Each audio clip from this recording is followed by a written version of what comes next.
Semuanya untuk kemuliaan bagi nama Tuhan. Terima kasih Bapak, di dalam nama Tuhan Yesus, hamba mengucap syukur dan berdoa. Haleluya.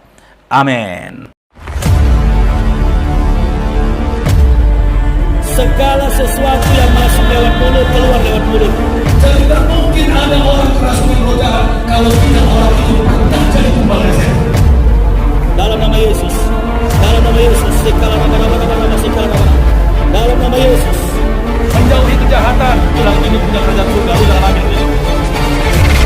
Yesus sangat tahu bagaimana cara menyembuhkan orang buta itu. Ambil keputusan dan Dalam nama Yesus. Cepat. Jangan lama-lama. Aku perintahkan engkau demi nama Yesus. Baik saudara-saudaraku yang diberkati oleh Tuhan, ya seperti thumbnail yang sudah Pastor Daud layangkan, saudara-saudara sudah mendapatkannya, saudaraku ya. Di sana Pastor Daud menuliskan judul di thumbnail, benarkah angka 13 itu angka sial? Nah, ya, ini pertanyaan yang bagus, saudara.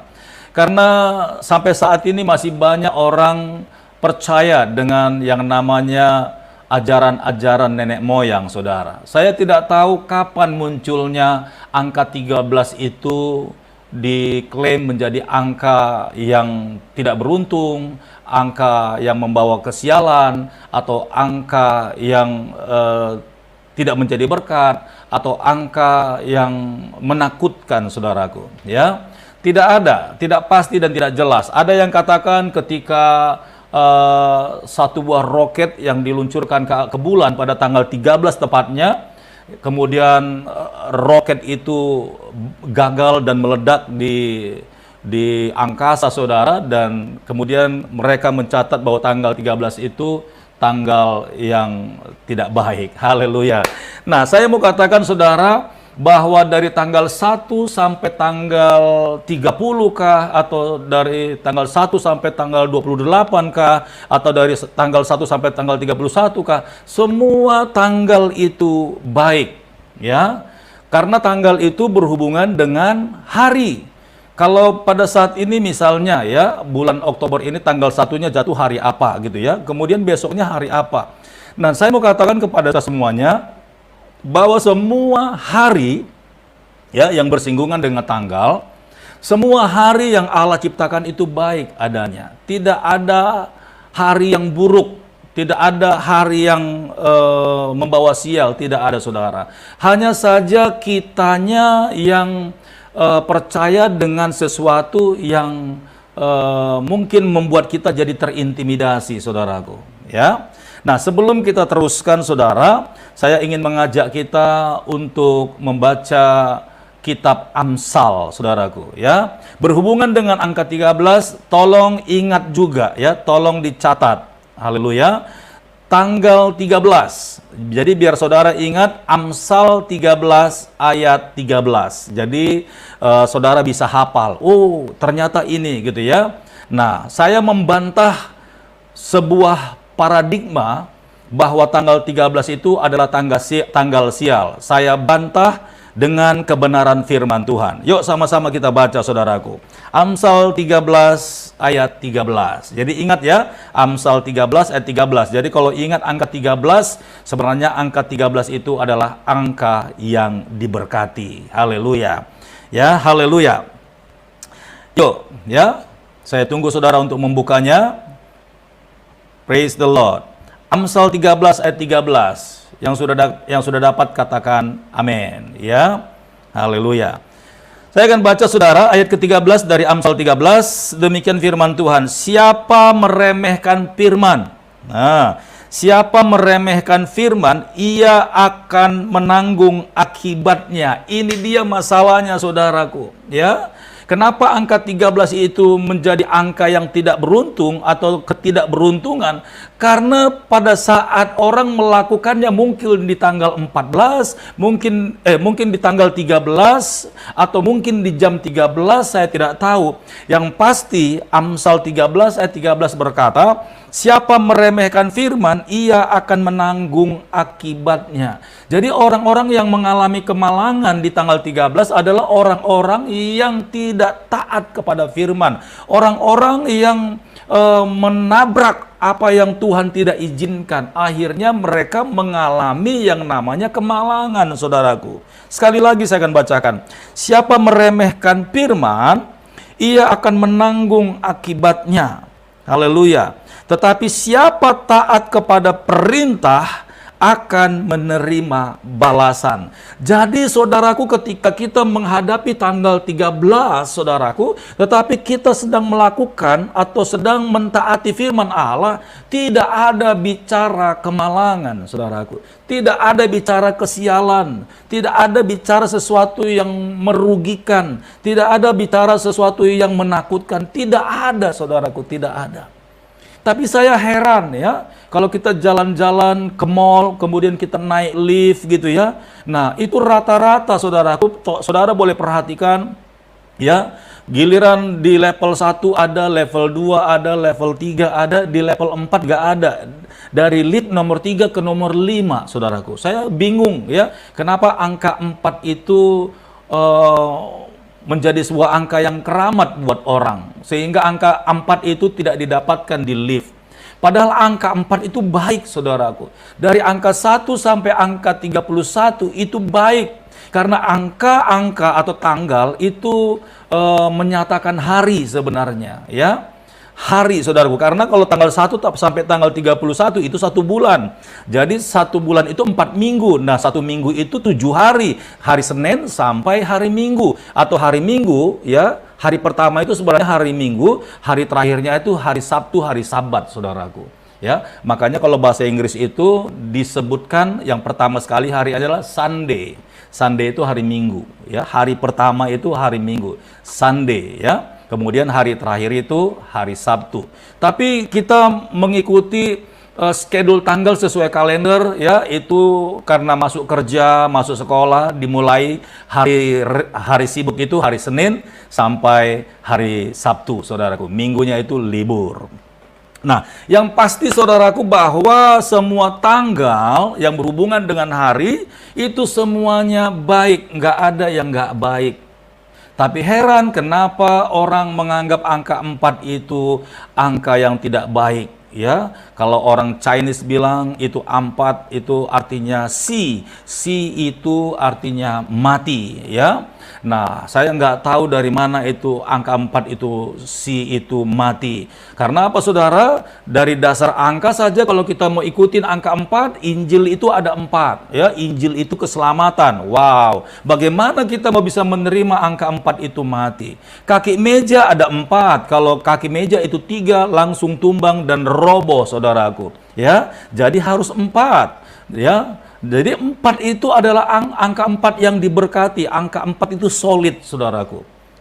Jadi jangan saudara karena lahir tanggal 4, lahir tanggal 13, lalu saudara gelisah dan saudara mengutuki diri sendiri, angka malang, makanya saya malang terus ya. Tanggal lahir saya itu tanggal lahir sial, habis tertolak sih ya. Tanggal lahir yang tidak diberkati, jangan saudaraku, jangan ya. Kalau kita sudah mengikuti apa yang diajarkan oleh nenek moyang yang tidak jelas, maka kita itu akan terkutuk terus.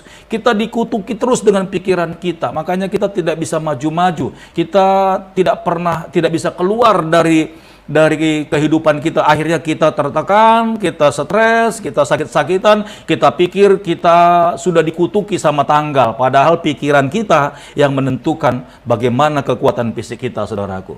Haleluya ya. Nah, jadi saudara boleh lihat ya, di perumahan-perumahan juga developer kadang-kadang sudah mengatur nomor-nomornya, nomor 4 juga nggak ada, nomor 13 nggak ada. Haleluya. Tapi orang-orang yang percaya kepada firman Tuhan, ya, semua hari itu baik, semua tanggal itu baik. Ya, yang pasti adalah ketika kita mentaati firman Tuhan, kalau Tuhan bilang kita bekerja pada hari ini, kebetulan tanggal 13, bekerja saudaraku, karena itu tanggal diberkati Tuhan. Ya, mungkin saudara mau keluar kota, lalu saudara tentukan tanggalnya, kebetulan tanggal 13 jatuh, waduh saya nggak berani. Saya mau bilang saudara, kalau Tuhan memang suruh saudara pergi keluar kota untuk pelayanan, sekalipun tanggal 13, saudaraku, saya percaya Tuhan yang memberkati perjalanan saudara. Haleluya. Praise the Lord. Ya. Jadi jelas saudara, Amsal 13 ayat 13 saya juga bingung kenapa di Amsal 13 ayat 13 ini berkenaan dengan angka 13 yang dianggap orang sial. Ternyata jelas, siapa meremehkan firman, ia akan menanggung akibatnya, jelas sekali sekarang saudara. Berarti orang-orang yang kena masalah, orang-orang yang kena persoalan adalah sebenarnya orang-orang yang tidak melakukan dan tidak taat kepada perintah Tuhan. Dan mungkin firman Tuhan katakan jangan lakukan, tapi saudara lakukan. Makanya tanggal 13 itu mungkin saudara berpikir, aduh tanggal 13 pantas saya ditipu orang hari ini. Pantas saya dicuri, mengalami kehilangan barang, dicuri. Tanggal ini tanggal sial. No, saudaraku. Tuhan bilang saudara jangan pergi ke sana ya, ketika kita berdoa Tuhan sudah tidak memberikan damai sejahtera, tapi saudara ngotot, saudaraku. Saudara pergi, akhirnya ada saja yang mungkin halangan di jalan, mungkin ban motor saudara bocor, mungkin ban mobilnya pecah, atau ada yang rusak di kendaraan. Lalu saudara ingat dengan tanggal, nah kan, bukan tanggalnya yang salah, tapi kitanya yang tidak mau dengar-dengaran dengan Tuhan. Haleluya. Jelas ya saudaraku ya? Praise the Lord. Jelas semuanya. Haleluya. Nah coba kita baca Yosua 1 ayat 7. Haleluya. Yosua 1 ayat 7. Praise the Lord. Yosua 1 ayat 7. Saya tunggu sebentar biar saudara. Oke ya, saya percaya saudara sudah menemukannya. Yosua 1 ayat 7, demikian firman Tuhan. Haleluya. Hanya kuatkan dan teguhkanlah hatimu dengan sungguh-sungguh, bertindaklah hati-hati sesuai seluruh hukum yang telah diperintahkan kepadamu. Yes, ini dia saudaraku ya. Kita harus hati-hati dan kita harus bertindak sesuai dengan hukum-hukumnya Tuhan. Haleluya. Yang telah diperintahkannya kepadamu oleh hambaku Musa. Saat itu kejadiannya waktu Musa sedang akan mengutus Yosua untuk masuk ke tanah Kanaan. Janganlah menyimpang ke kanan atau ke kiri. Ini yang sering sekali kita kerjakan. Tuhan bilang jangan, tapi saudara kerjakan. Tuhan suruh iya, tapi tidak dilakukan. Makanya rugi terus, malang terus, dan kita mengalami tekanan terus. Nggak pernah dapat yang namanya bonus dari Tuhan. Nggak pernah namanya melihat kebaikan-kebaikan. Karena apa yang Tuhan perintahkan, kita tabrak, ya, tidak kita lakukan. Tapi apa yang Tuhan larang, kita kerjakan, saudaraku. Haleluya. Makanya kita selalu kemalangan. Kita selalu mengalami kerugian, saudaraku. Haleluya. Nah, pernah nggak kalau contohnya begini ya, kalau saudara sedang mungkin sedang berusaha atau berdagang gitu ya, berdagang. Haleluya. Nah, ketika saudara sedang akan bertransaksi ya, katakanlah menjual sayur-sayuran gitu ya, menjual sayur-sayuran atau buah-buahan atau apalah gitulah ya. Nah, lalu ketika saudara sedang akan belanja, lalu saudara libatkan Tuhan. Oke, libatkan Tuhan, lalu saudara doa, Tuhan, aku hari ini mau belanja, sertai saya, berkati saya, lindungi saya, gitu ya.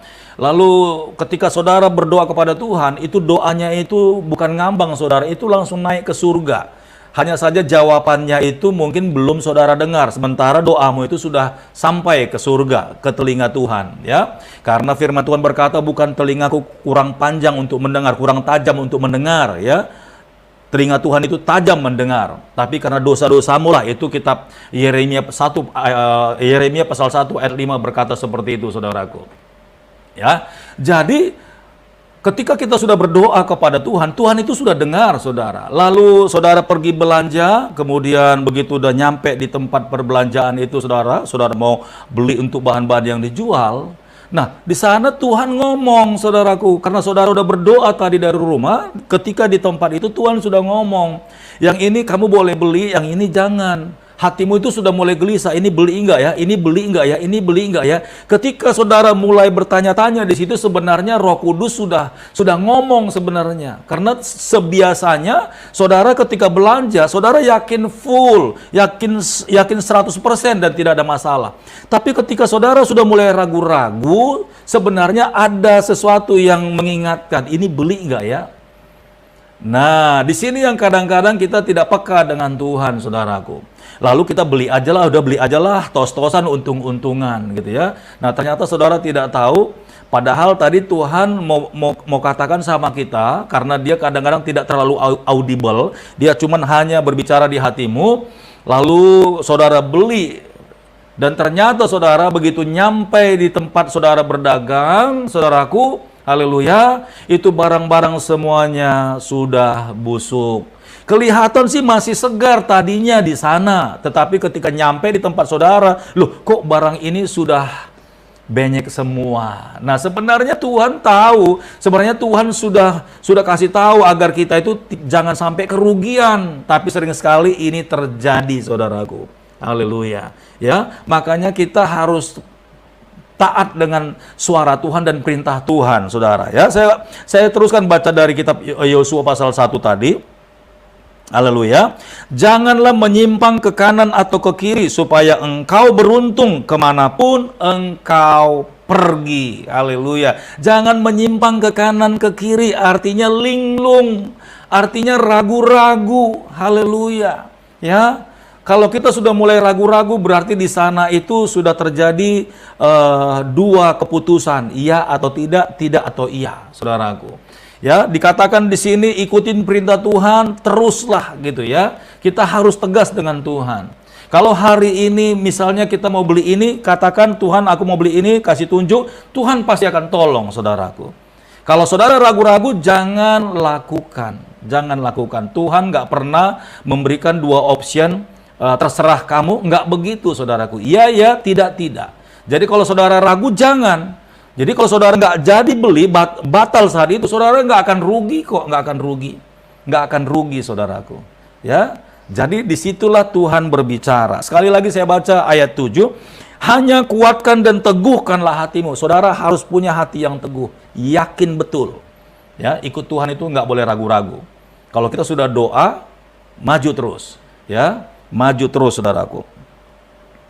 Bertindaklah hati-hati sesuai dengan seluruh hukum yang telah diperintahkan kepadamu oleh hambaku Musa. Janganlah menyimpang ke kanan atau ke kiri, supaya engkau beruntung kemanapun engkau pergi. Ada banyak orang supaya untungnya banyak, saudaraku. Ya, cara-cara yang menyimpang pun akhirnya dia kompromi. Ya, sering sekali terjadi begitu. Kita sudah punya langganan, saudaraku ya. Kita sudah punya langganan, lalu langganan itu nggak mungkin mau menipu kita. Langganan itu tidak mungkin mau berbohong sama kita. Tapi karena telinga kita mendengar ada satu tawaran, saudaraku, lebih murah dari langganan kita. Haleluya. Ya, saya punya barang nih lebih murah gitu ya. Nah, lalu kita mulai lari dari iman kita, saudaraku. Kita mulai berpaling dan kita mulai responi bahasa itu. Nah, ternyata saudaraku, ya, mungkin kita beli lebih murah, ternyata akibatnya fatal, saudaraku. Kadang-kadang kita suka mencari sesuatu yang lebih murah dari yang biasanya, padahal biasanya itu jebakan yang membuat kita sering sekali tertipu. Haleluya.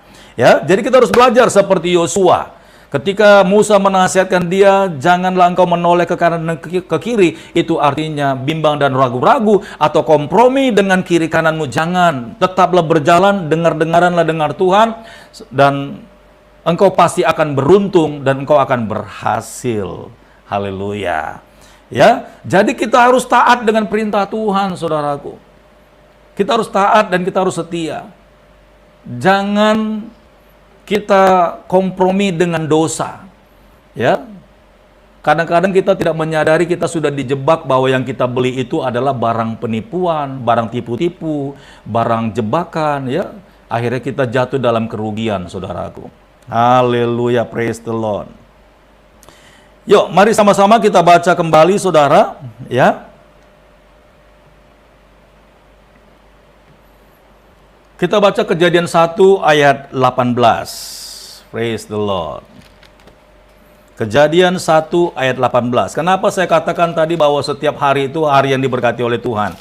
Mari kita lihat saudaraku ya. Kejadian 1 ayat 18.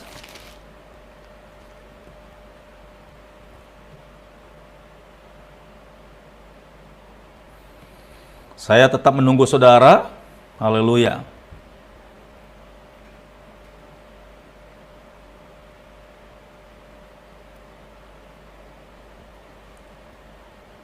Ya, Kejadian 1 ayat 18 demikian firman Tuhan. Dan untuk menguasai siang dan malam, dan untuk memisahkan terang dari gelap, Allah melihat bahwa semuanya itu baik. Saya akan baca dari atas saja ya. Dari ayat 16 ya, biar saudara bisa mengikuti ceritanya. Maka Allah menjadikan kedua benda penerang yang besar itu, yakni yang lebih besar untuk menguasai siang dan yang lebih kecil untuk menguasai malam, dan menjadikannya juga bintang-bintang. Allah menaruh semuanya itu di cakrawala untuk menerangi bumi, dan untuk menguasai siang dan malam, dan untuk memisahkan terang dari gelap. Allah melihat bahwa semuanya itu baik. Nah, sebenarnya di sini di ayat 18 ini Allah sedang menjelaskan bahwa ketika Allah menciptakan langit dan bumi beserta isinya serta cakrawala, hari pertama Allah memisahkan terang dari gelap gitu ya. Kemudian hari kedua Allah menciptakan ini. Lalu di terakhir sekali di ayat 18 ini berkata ketika Allah melihat semua ciptaannya itu, Allah mengakui bahwa semuanya itu baik, saudaraku. Haleluya. Jadi saya mau pastikan tidak ada tanggal yang tidak baik. Tidak ada hari yang mendatangkan sial, tidak. Tidak ada hari yang Tuhan buat itu hari yang buruk, tidak, saudaraku. Semua hari-hari yang Tuhan buat itu baik adanya. Haleluya. Jadi mulai malam hari ini mari buang semua ajaran nenek moyang. Haleluya. Lepas semua paradigma-paradigma dan ajaran leluhur yang menyesatkan, saudaraku. Haleluya. Dulu saya waktu kecil, saudara ya, waktu saya kecil, dari nenek saya sampai ke orang tua saya masih dengar, saudara, ada ajaran-ajaran yang menurut saya itu sangat merugikan, ya. Saya bilang sesat, saudaraku. Tapi sesat pun setelah saya besar, saya baru tahu ternyata maksudnya adalah maksud yang baik. Ya, saya bukan kompromi dengan ajaran nenek moyang, tapi mereka salah melakukan itu sebenarnya. Ya, nah, jadi ceritanya gini, saudara. Mungkin saudara-saudara pernah ngalaminya ya. Ini pun sebenarnya ajaran-ajaran nenek moyang, tapi mereka tujuannya itu sebenarnya ada yang tersembunyi. Kalau saya renungkan, ya mungkin baik, tetapi sebenarnya cara menyampaikannya itu dengan cara berbohong gitu ya. Nah, pernah nggak saudara-saudara mendengar kalimat seperti ini?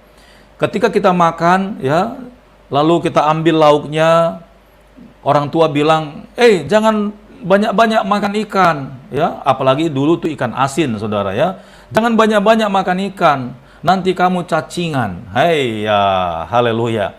Coba saya mau tahu respon daripada saudara, siapa yang pernah dengar kalimat ini? Jangan banyak-banyak makan ikan, nanti kamu cacingan. Nah, sementara setelah saya besar, saudaraku, ya, dokter, bahkan semua orang-orang penasihat-penasihat gizi menganjurkan banyak-banyaklah makan ikan agar jantungmu kuat, agar daya tangkap pikiranmu cerdas, gitu loh. Ya, makanya saya dulu itu sedikit agak bodoh, saudaraku, karena saya kurang gizi. Saya makan ikan dilarang banyak-banyak, ya, sama orang tua saya. Akhirnya saya ya lemot gitu loh. Nah, makanya saudara-saudara ya, mulai malam hari ini itu disingkirkan, saudara. Justru anak-anak ketika mereka masa pertumbuhan, mereka butuh yang namanya makan ikan. Mau ikan asin kah, ya, ikan sarden kah, ikan tuna kah, ikan emas kah, itu semuanya untuk kesehatan, saudaraku. Setelah saya renung-renungkan, oh ternyata dulu orang tua saya ngomong seperti itu, agar ikannya jangan cepat habis, agar siang dimasak, malam masih ada, saudaraku. Haleluya. Coba saya mau tahu respon saudara. Siapa yang pernah terima kalimat seperti itu dari orang tua? atau juga masih melakukannya untuk anak-anak? Ada? Ya, saya percaya jangan sampai seperti itu ya. Haleluya. Praise the Lord. Tolong saudara kasih respon ya. Ya, jadi kita harus taat saudaraku. Kita harus taat dengan apa yang diajarkan oleh Tuhan, sesuatu yang baik, maka kita akan beruntung saudaraku ya. Akan beruntung dan tidak akan pernah rugi. Nah, kadangkala kita juga sering mendengar, kamu jangan makan di depan pintu, katanya seperti itu. Nanti kamu dilewati sama yang lain. Aduh, saya bilang, kalau ini masih berlaku di tengah-tengah kita, saudara, ya, kita akan terintimidasi. Memang siapa yang mau melarang kita mau makan di mana? Tidak ada, saudara. Cuman kalau dilihat secara sopan santun, memang tidak enak ya untuk makan di bawah pintu atau di tiang pintu, itu tidak enak gitu loh. Tapi kalau di ruangan lagi panas banget, nggak mungkin kita makan di halaman ya. Kita makan di depan pintu juga nggak ada masalah, nggak ada sesuatu sebenarnya. Haleluya. Ya, jadi kita harus bebas saudaraku, kita harus free. Yang penting apa yang Tuhan katakan tidak, jangan kita lakukan. Ya, kalau Tuhan bilang iya, kita harus taat. Saya percaya berkat-berkat Tuhan itu pasti akan mengalir saudaraku. Haleluya, praise the Lord. Ya, jadi kita harus belajar dari apa yang dikatakan oleh Amsal 13 ayat 13 tadi ya. Jadi kita harus taat kepada perintah Tuhan. Nah, coba kita buka saudaraku ya. Pengkhotbah 3. Nah, ini apa hubungannya saudaraku ya? Pengkhotbah 3. Biar nanti kalau saudara mungkin bersinggungan, saudara jadi tidak bingung.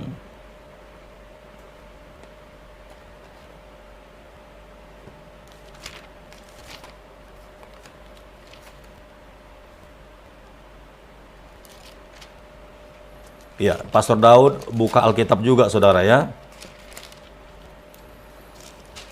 Pengkhotbah 3 ayat 1 ya, sebenarnya panjang di sini. Ayat 2 ya, ayat 3. Oke, kita bahas saudara biar saudara bisa mengerti. Nah, apa yang dikatakan oleh pengkhotbah pasal 3 ini bukanlah hari kemalangan atau hari sial, tidak saudara ya. Jadi saudara harus bisa membedakan mana yang namanya hari sial, mana yang namanya hari kemalangan, dan mana yang namanya segala sesuatu ada waktunya. Ya, haleluya. Saya akan baca buat kita saudara, perhatikan. Ya, Pengkhotbah pasal 3 dari ayat 1. Judulnya di sana saudaraku, untuk segala sesuatu ada waktunya. Nah, ada masanya. Nah, kalau saya katakan ini, kalau dalam satu buah produksi, ya, itu masa dan waktu, ada waktunya, itu expired, ya, expired. Untuk segala sesuatu ada waktunya, itu ya. Nah, coba kita lihat, ya. Untuk segala sesuatu ada masanya, untuk apapun di bawah langit ini ada waktunya. Ada waktunya, ya. Nah, ada waktu untuk lahir, ada waktu untuk meninggal. Nah, ada waktu untuk lahir, ada waktu untuk meninggal. Jadi masanya itu sudah disetting saudara sama Tuhan. Dan ini nggak bisa dibantah. Dan apa yang dikatakan oleh pengkhotbah ini bukanlah kesialan, bukan ya. Ini bukan kesialan, tetapi waktu-waktu yang sudah ditentukan dan sudah waktunya. Sama seperti kalau saya beli baju baru, saudara ya. Saya beli baju baru hari ini, dan setelah saya pakai sekitar 1-2 tahun, mungkin dia sudah sobek. Nah, ketika baju itu sobek, saudaraku, itu bukanlah kesialan, tapi sudah waktunya, gitu ya, biar saudara ngerti. Untuk segala sesuatu ada masanya, untuk apapun di bawah langit ini ada waktunya. Ada waktu untuk lahir, ada waktu untuk meninggal, ya. Ada waktu untuk menanam, ada waktu untuk mencabut. Ada waktu untuk membunuh, ada waktu untuk menyembuhkan. Ada waktu untuk merombak, ada waktu untuk membangun. Ada waktu untuk menangis, ada waktu untuk tertawa. Ada waktu untuk meratap, ada waktu untuk menari. Ada waktu untuk membuang batu, ada waktu untuk mengumpulkan batu. Ada waktu untuk memeluk, ada waktu untuk menahan diri dari memeluk. Ada waktu untuk mencari, ada waktu untuk membiarkan rugi. Nah, saudara lihat, ada waktu untuk membiarkan rugi. Ini bukan kemalangan, saudaraku. Bukan untuk kemalangan. Contoh, saudaraku, kata membiarkan rugi. Tadi kan kalau kita tidak taat dengan perintah Tuhan, ya, padahal harinya bukanlah hari kerugian, tapi kita rugi pada saat itu. Itulah kemalangan. Tetapi yang dikatakan kitab Pengkhotbah di sini, ya, ada waktu untuk mencari, ada waktu untuk membiarkan rugi. Ya, saya kasih contoh gini, saudaraku. Ya, kata rugi, ya, apapun yang saudara beli hari ini, ya, apakah kipas angin atau televisi, gitu ya. Nah, saudara beli mungkin kondisi baru itu sampai 5 juta, gitu ya. Hari ini mungkin TV-nya besar, 5 juta. Lalu saudara pakai. Nah, dari awal saudara membeli itu sebenarnya saudara sudah siap untuk rugi, saudaraku. Sudah siap untuk rugi. Kapan ruginya? Ketika saudara pakai, ya, 1 tahun, 2 tahun, 3 tahun, 4 tahun, 5 tahun, ada waktunya untuk rugi. Ya, saudara harus paham di sini. Setelah 5 tahun saudara pakai itu TV, saudara nggak akan bisa jual lagi 5 juta, saudaraku. Nggak bisa. Ya mungkin jadi 500.000 atau 1 juta. Itu yang namanya rugi. Kalau saudara hitung-hitung dari membelinya waktu itu, ya saya sudah rugi. Ya, makanya dikatakan ada waktu untuk membiarkan rugi, saudaraku. Haleluya. Ya, jadi kita harus bisa membedakan mana hari kemalangan, mana yang sebenarnya ada waktunya. Haleluya. Ya.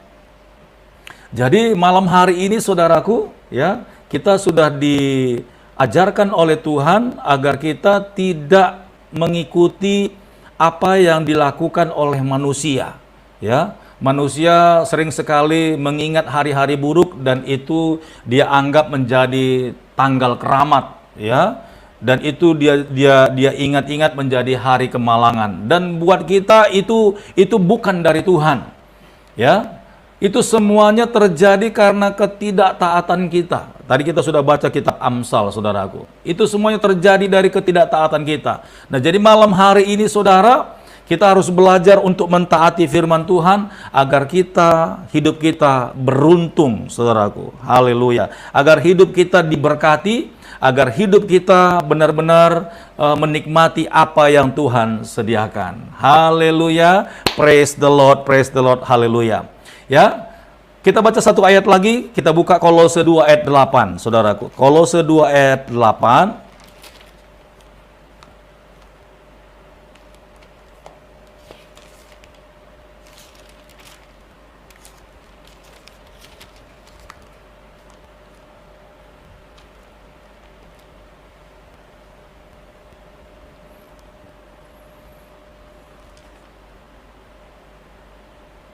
Ya.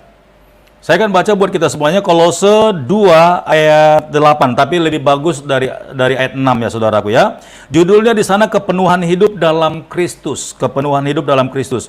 Kamu telah menerima Kristus Yesus Tuhan kita, karena itu hendaklah hidupmu tetap di dalam Dia. Ya, tetap di dalam Dia.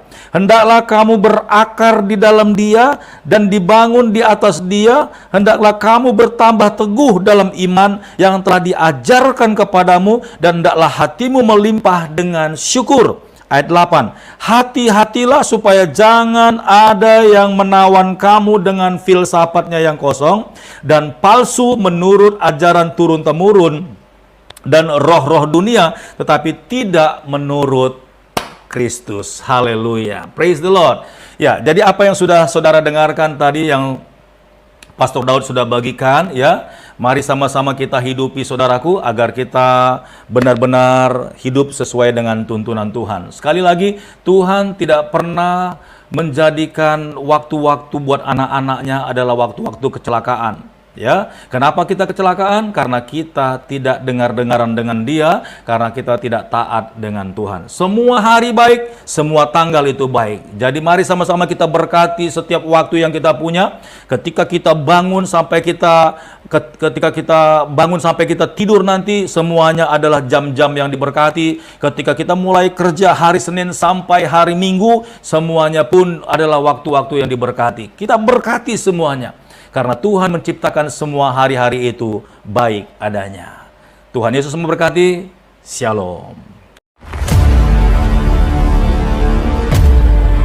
Segala sesuatu yang masuk lewat mulut, keluar lewat mulut. Tidak mungkin ada orang kerasukan roh jahat kalau tidak orang itu tak jadi pembalasnya. Dalam nama Yesus. Dalam nama Yesus. Dalam nama Yesus. Menjauhi kejahatan, bilang ini punya kerajaan surga, udah amin. Yesus sangat tahu bagaimana cara menyembuhkan orang buta itu. Ambil keputusan Dalam nama Yesus. Cepat. Jangan lama-lama. Aku perintahkan kau demi nama Yesus.